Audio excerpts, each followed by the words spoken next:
Hai, Assalamualaikum dan selamat sejahtera. Okey, bersama dengan saya Cikgu Farhana.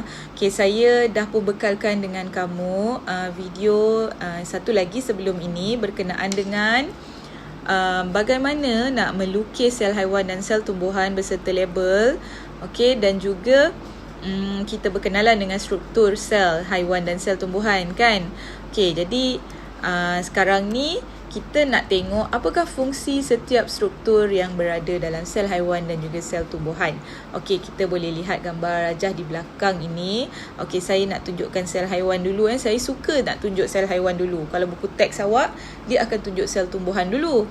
Okey, tapi saya nak tunjuk sel haiwan dulu. Kenapa? Okey, dekat sel haiwan ada 4 benda yang 4 struktur yang awak kena ingat yang ada dalam sel haiwan iaitu nukleus, sitoplasma, membran sel dan juga mitokondria. 4 benda ini, okey, 4 benda ini ada juga di dalam sel tumbuhan. Tu kena ingat. Ada dalam sel tumbuhan juga.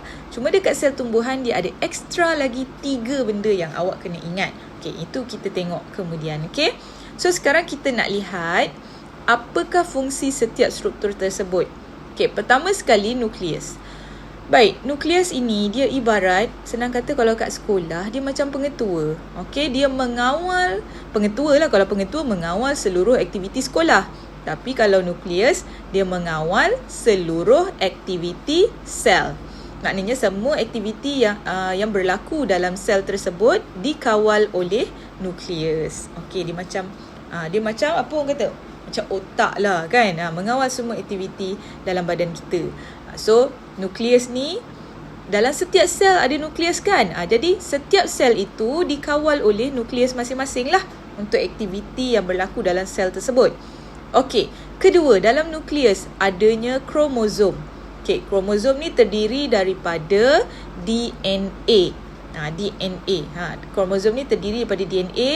Apa itu DNA? DNA ni dia membawa maklumat genetik. Okey, dia membawa maklumat genetik. Jadi kena ingat dalam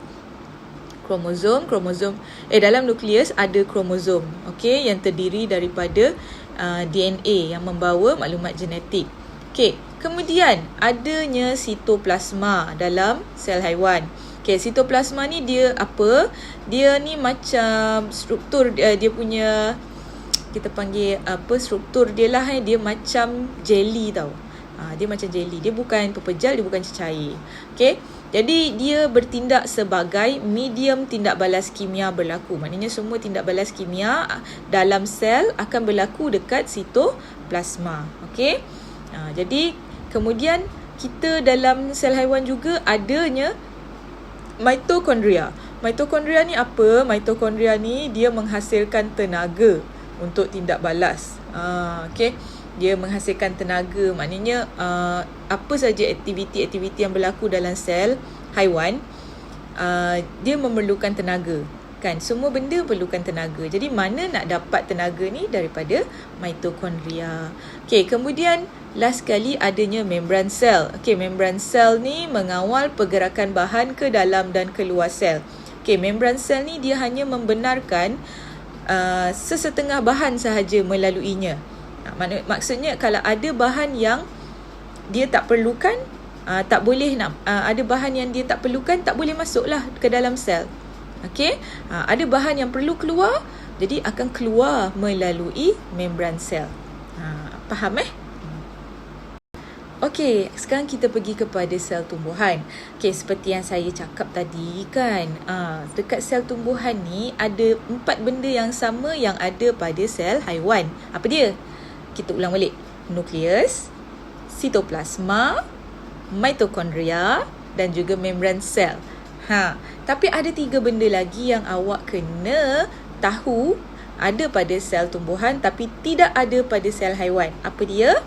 Yang pertamanya dinding sel. Dekat luar sel tumbuhan sekali, yang paling luar adalah dinding sel. Okey, dinding sel ni fungsinya adalah untuk memberi sokongan, perlindungan dan bentuk yang tetap kepada sel. Okey, dekat sel haiwan tadi ada dinding sel tak? Tak ada. Tak ada. Jadi bentuk sel haiwan macam mana? Sel haiwan bentuknya tidak tetap.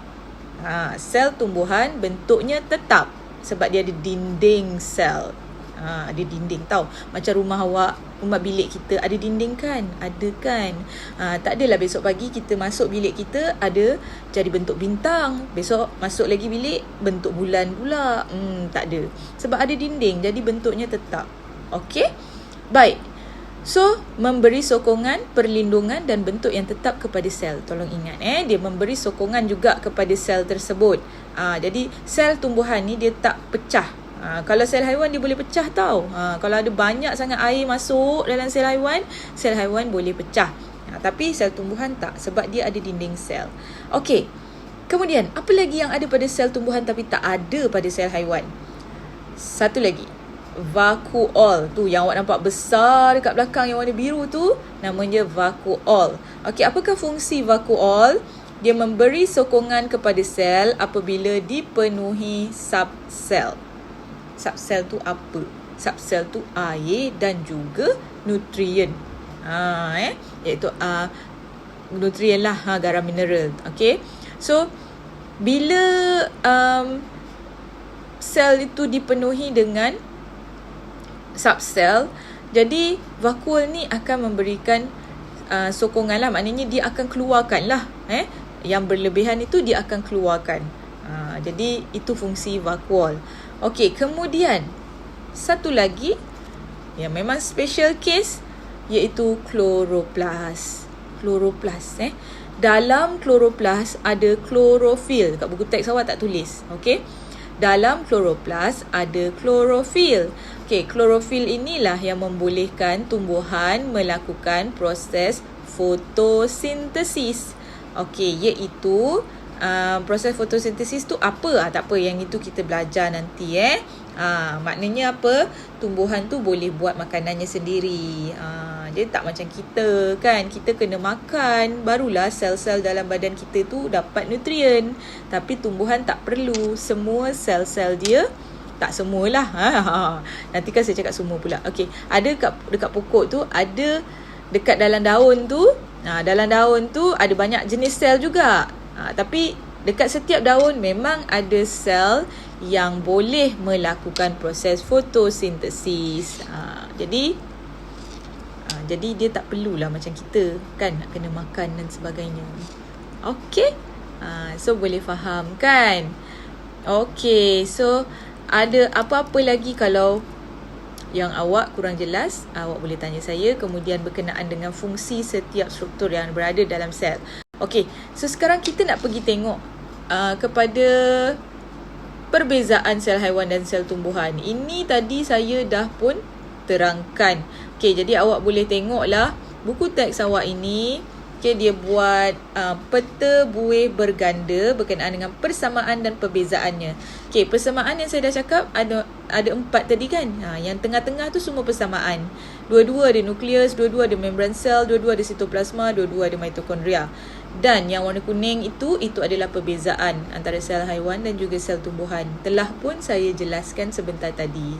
So jangan lupa siapkan nota awak dan buat latihan awak, hantar dalam Google Form. Okey, terima kasih. Jumpa lagi.